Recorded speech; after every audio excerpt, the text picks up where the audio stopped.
Bonjour à tous, je vais encore vous parler d'Ascam CPC. Je sais que vous aimez ça, mais cette fois d'une façon beaucoup plus personnelle, puisque je vais partager avec vous des souvenirs de mon enfance. Par exemple, mon premier jour sur l'Ascam CPC 464, de quelques jeux qui m'ont marqué à l'époque, avec quelques anecdotes au passage bien sûr. C'est en 1986, quand j'avais 9 ans, que tout a débuté. Je ne sais plus quel mois exactement, mais ma mère est venue me prendre après l'école. Une fois rentrée à la maison, ma mère m'a dit « Va voir dans notre chambre, il y a une surprise ». Elle avait une voix un peu plus féminine bien sûr. Je suis donc monté, m'attendant un petit cadeau pour moi, car ce n'était qu'un jour ordinaire. Nous n'étions pas à Noël ou le jour de mon anniversaire. Et une fois la porte de la chambre de mes parents ouverte, je me souviendrai toujours de ce moment où je n'en croyais pas mes yeux.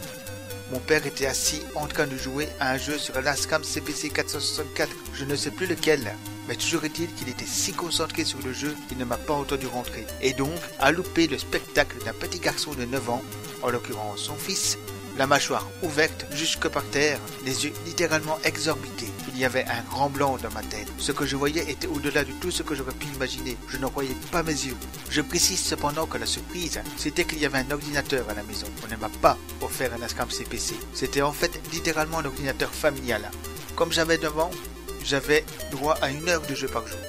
Je pense que vers mes 11-12 ans, je pouvais jouer sans limite. Comme c'était des cassettes audio et qu'il fallait genre 5-10 minutes pour charger un jeu, quand c'était mon heure, je montais. Je faisais charger le jeu et le temps de chargement de celui-ci, je descendais à vue de mes parents pour montrer que je ne trichais pas. Quand le jeu était chargé, je le signalais à mes parents et le compte à rebours commençait. Autant dire que je ne changeais pas de jeu durant l'heure vu que ça prenait trop de temps à charger et que j'avais pas envie de perdre 5 à 10 minutes de mon précieux temps de jeu. Par la suite, je ne sais plus quand exactement, heureux hasard, nous avons acheté un Ascam CPC 6128 dans une brocante. Je ne sais plus exactement combien mon père l'a payé, mais pas cher, vu que le CPC avait de gros problèmes de lecture et fourni avec un écran monochrome. En fait, il fallait simplement remplacer la courroie et il était comme neuf. Et par chance, les anciens propriétaires ne le savaient pas. Du coup, je vais vous parler de quelques jeux qui m'ont marqué de l'époque Ascam CPC, que j'ai connu, soit sur cassette, soit sur disquette. Je me souviens très bien de mon tout premier jeu sur Ascam CPC, Electro Freddy, sorti en 1984. On dirige un magasinier qui doit pousser des colis sur un tapis roulant en évitant divers objets qui tombent du ciel. Et bien sûr, le méchant monsieur à lunettes qui essaye de vous attraper. La véritable histoire du jeu, que j'ignorais à l'époque, c'est que je suis l'employé de mon oncle Claude, et j'essaye de sauver mes collègues du licenciement qui les menace. Pour cela, je dois sur 4 écrans et 15 niveaux de jeu évacuer des marchandises à l'aide d'un tapis roulant. Mais mon oncle ne l'entend pas de cette oreille et a engagé suffisamment d'importun pour me faire échouer de ma mission. 3D Grand Prix, sorti en 1985. À l'époque d'Ayrton Senna, j'adorais la Formule 1.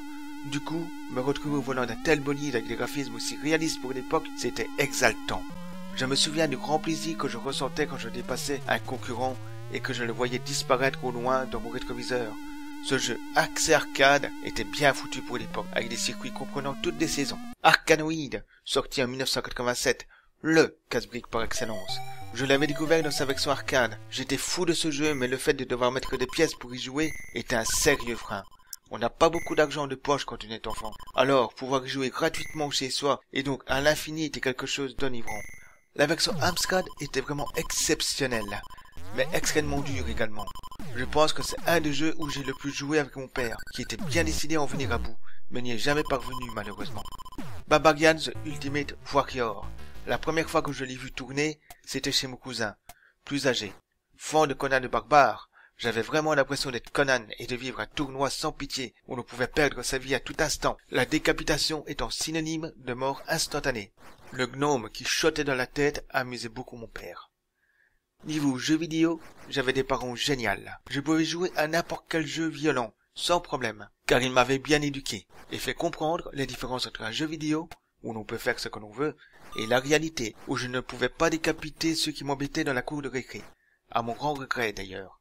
Blague à part, la seule limite que j'avais, c'est que je ne pouvais pas jouer à des jeux classés X, exception faite des jeux soft tels que les Strip Poker, comme par exemple Samantha Fox, le jeu de poker préféré de mon père, et Tension, auquel j'ai joué des heures durant, non pas pour la fille joliment animée, mais pour les expressions des personnages très réalistes.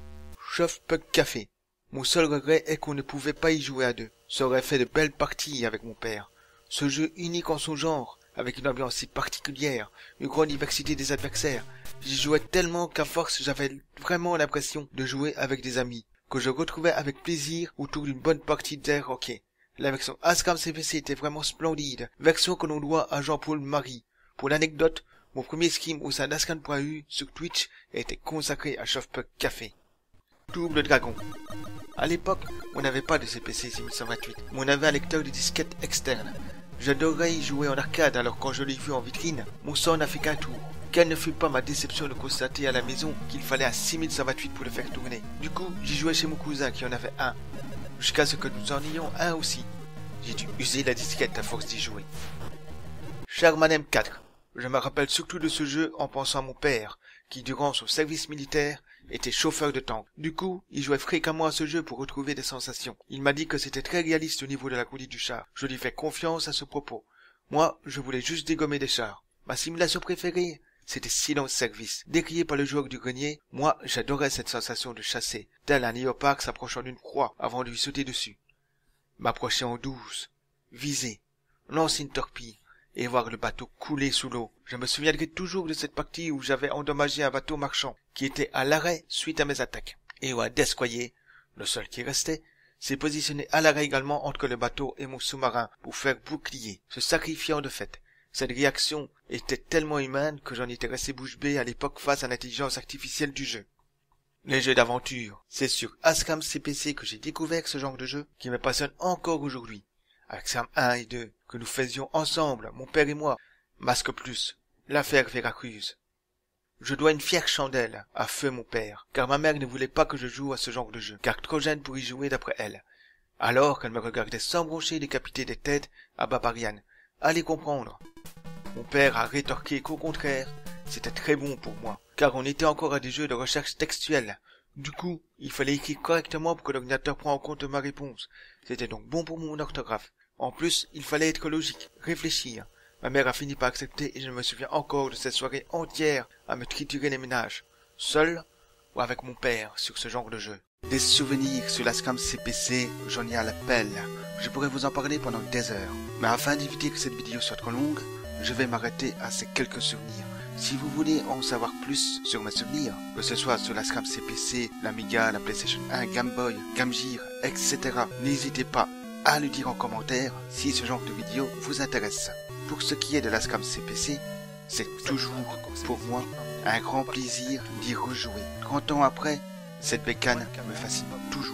Malgré l'évolution importante des jeux vidéo ces 30 dernières années, retourner grâce aux émulateurs dans ces souvenirs d'enfance est pour moi quelque chose de magique. Et grâce à la technologie, je peux partager tous ces bons moments avec vous, que ce soit sur Twitch en live, avec des copains d'Ascam.eu ou via ma chaîne YouTube. Petit gamer est devenu grand gamer, mais depuis mes 9 ans et la période Ascam CPC, j'ai toujours été un grand passionné par les jeux vidéo. Je me suis découvert via ma chaîne YouTube une nouvelle passion, celle des montages vidéo. J'aime passer des heures sur mon logiciel afin de vous offrir des vidéos. Alors, si vous en voulez plus, n'hésitez pas à liker, commenter et surtout à partager cette vidéo. Et si vous n'êtes pas abonné à la chaîne, n'hésitez pas à vous y abonner en activant la petite cloche pour recevoir des notifications dans votre boîte mail. Sur ce, je vous dis à bientôt pour une nouvelle vidéo sur Passion Jeux Vidéo TV. Si vous voulez d'autres vidéos souvenirs, n'hésitez pas à le signaler en commentaire. Merci d'avoir regardé cette vidéo, à la prochaine.